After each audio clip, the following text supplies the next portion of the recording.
kwa sababu nilisimama hapa kwenu na nikasema biashara ya kila mwananchi lazima iheshimike na serikali ya Kenya lazima isaidie kuinua biashara ya kila mtu. Hata mama mboga ni biashara, ni kweli ama si kweli? Na tukasema tutakuwa na mpango mkubwa ambayo italeta ajira kwa vijana, lakini tutajenga manyumba, tutajenga masoko, tutajenga hostels.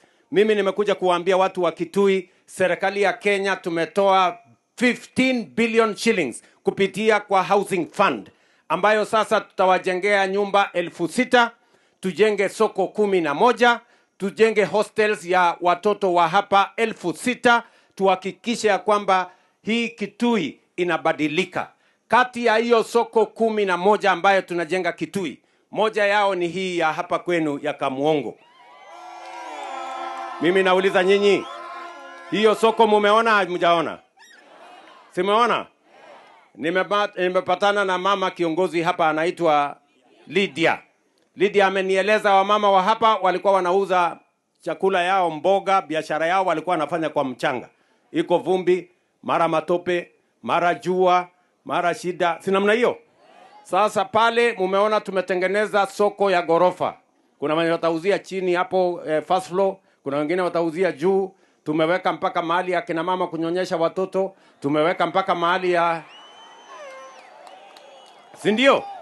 Tumeweka mpaka ICT ya vijana. Vijana hoye. Hata kama uuzi mboga wewe kijana wa hapa, sasa iko ICT hub pale kwa soko hiyo. Gorofa ya moja hapo, unaenda hapo, unafanya kazi kwa mtandao. Unaweka dola kwa mfuko, unajisongesha maisha yako mbele. Ama namna gani? Tumeelewana? Pale iko stima, pale tutaweka maji, pale kuna usafi, pale kuna vyoo ya kutosha, na tumehakikisha ya kwamba sio hapa peke yake. Soko 11 tunajenga, including one that will be the biggest market in this county. Pale Kalondo, hapo tunataka kujenga soko kubwa pale Kitui town. Hapa Mwingi town tunajenga soko kubwa ya milioni 300 vile vile.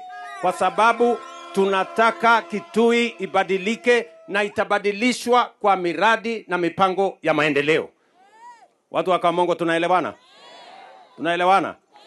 Nimesema tumetoa 15 billion shillings from the housing fund ya kusaidia watu wa hapa Kitui. Kwa sababu nilisema hiyo mpango itatusaidia ajira ya hawa vijana. Itatusaidia kuhakikisha kwamba kuna masoko. Watoto wetu wa KMTC, wa Technical Training College, wa University ya Seku, pia tutawajengea hostels. Ndio tuhakikisha kwamba watoto wetu wanapata masomo zaidi na vile vile wafanyabiashara wetu wanafanya kazi mahali kuna biashara ya sawa sawa.